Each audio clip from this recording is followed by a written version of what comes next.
because we don't want to be choosing sides or entering into this internal fray as it is. And furthermore, when it comes to Gaza and specifically Hamas, giving material, even humanitarian aid to the government in Gaza, which is Hamas, would constitute material support for terrorism, and therefore would scare off a lot of donors. So that is something we don't do. George Galloway, on the other hand, does do that. When he has arrived in Gaza previously, he has made a big show of donating his material to the government, to Hamas. Now, there has been a repercussion. We know, for instance, that there are groups in the United States that participated in the previous Viva Palestina convoy and donated material. They're now under investigation by the FBI for material support. So, you know, we can agree, disagree, whatever we want to feel about Hamas. That's a different story as far as we're concerned. We're concerned about breaking the blockade on Gaza. And if we're doing it in a way that jeopardizes or risks the participation of allies, then we're shooting ourselves in the foot. That's how we feel about it. So those are the main reasons why we don't. Yeah. I should also say, it's really hard enough to just coordinate like one thing. I understand there were like 6 people who went missing. Yeah, no, that's not unfortunate. That's not true. I mean, fortunately, it's not true. No, there were various reports. I mean, the initial reports the Israelis were putting out were that 19 were dead. You know, the numbers kept being weird. People kept saying that people were missing. Everybody has been accounted for. So nobody was missing. One thing that happened was a lot of injured people were taken by the Israelis off the ships to the hospitals, and then they were taken, either kept in secret in hospitals so that the media wouldn't find them, or moved around from hospital to hospital so that the media wouldn't find them. So that may have helped fuel this kind of notion that people were missing. But in the end, everybody has been accounted for. I have a question. What's the status of the ships?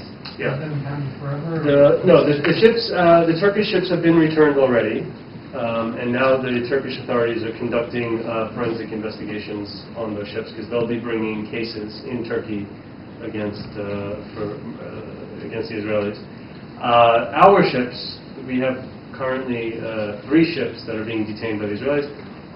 We've been told that they've been released and now are just sitting in port, and we have to go get them. And part of what we have to do to go get them is figure out what's going to be the least expensive way to get them and where we're going to keep them in port in a safe place until we use them for the next mission. So we'll be getting those out, and the same with the Greek-Swedish ship as well is ready to be released. So no, the Israelis, due to quite a lot of pressure from the Greek government, from the Turkish government, from the Irish government, have agreed to release the ships. So we'll be getting them and using them again. But after we check them and make sure that they're not sabotaged. 2 questions. So one is, it's kind of actually a comment and a request. So could you please reiterate that the Palestinians prefer their justice and freedom rather than continuing to get the humanitarian aid? And the other is, do you know what the status is of the lawsuit that's being filed by Abdallah regarding the Palestinian fishing vessels, the hundreds that are being kept by Israel? Do you know anything that's happening with that? As far as I know, with the case that Abdallah is bringing, it's still pending. Right? They're still waiting to get a judgment on this, basically, to have the fishing vessels returned to the Palestinians. But so far, I don't think there's been any development in that case. Is there a number of, you know, how many boats are No, I don't know. I don't know at this point. In terms of what Palestinians want, I should have said this actually, is that we consult with our Palestinian partners all the time about what we're doing, how we're doing it, all of this stuff. One of the key questions that we keep asking, because this is not an insignificant question, these missions cost a lot of money. If you haven't figured that out by now, like the last mission cost well over $2 million, easily. I mean, the Turks themselves may have probably spent over $1 million. Because getting ships, maintaining ships, you know, getting cargo, all that kind of stuff is not, it's business. It's not, you know, I mentioned this earlier on, it's not like bringing a cell phone and a camera. It's real, you know, costs involved here. And so, we keep checking with our Palestinian colleagues, is this what you want? Because, that money could be used for other things. I don't know what, but at this point, the problem in Gaza, of course, as I kind of alluded to, is not the money, right? The 4.3 billion was pledged, and there are countries ready to give the money. It's just that you buy the material, you send it to Gaza, it doesn't get in.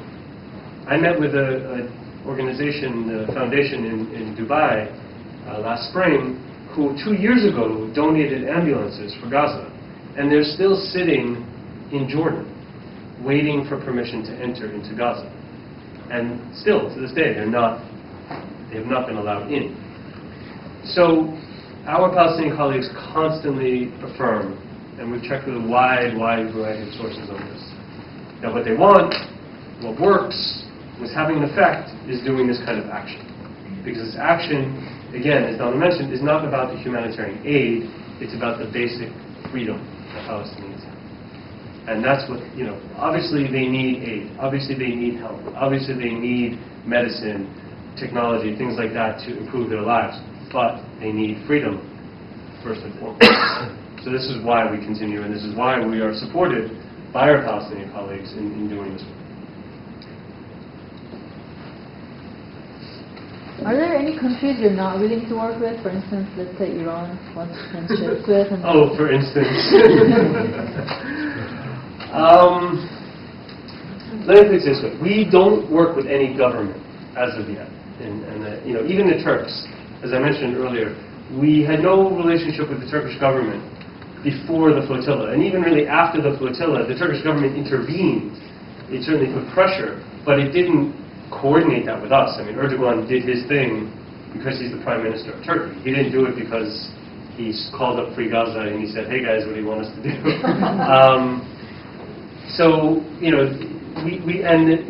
We certainly have asked different governments. We asked the Irish government beforehand, before the ships went, to send, we let them know what we're doing, we let them know we had these Irish citizens on board. One of the boats, the Rachel Corrie, was sent out of Ireland. The Irish government decided, the foreign minister decided that they were going to call the Israelis and alert them and let them know that they expected the people to be treated, not to be harmed, and the boat to be allowed into Gaza. So it's up to every government, obviously, to do what it's going to do or what it's not going to do.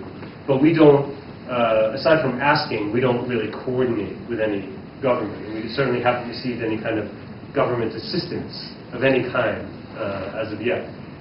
Certainly, the fact that we've been allowed to keep our boats at port in Greece and Turkey, previously in Cyprus, and that these governments have allowed us to set sail from those ports is a tacit kind of support, but that's the extent of it. I would have to say that we would probably, if there was an Iranian group that wanted to send a ship, we would certainly question with them and with anybody else, like who's, where you're getting the money from, who's backing you. We have to think strategically about this stuff too. And as much as it helps and might be really strategic to get an American ship at this point in time, it may equally be unstrategic to get an Iranian ship. It might prove an excuse, just as it would be kind of, I think, similar to get a Syrian ship at this point, let's say. It would be an excuse for Israel to stop the ships, and we don't need to give those kinds of excuses. Strategically, it doesn't necessarily make sense. Having an Iranian delegation, for instance, on board one of the ships along with everybody else, that might make sense. And that would be something, I think we'd look into. But again, as much as this is about showing the international community and having all of these countries, standing up and all this stuff, it's also about doing something strategic. And I don't think it's too controversial to suggest that an Iranian ship or, let's say, a Zimbabwean ship, I don't know that that would necessarily be the most strategic thing to do. Imagine a Zimbabwean ship filled with food aid for Gaza while Zimbabweans are starving. I don't think that would strategically make a lot of sense for our movement or for Palestinians. So we choose carefully. If the Somali pirates wanted to give us a ship to use, that might be cool, but I don't think we would do it. Speaking of strategy, you mentioned how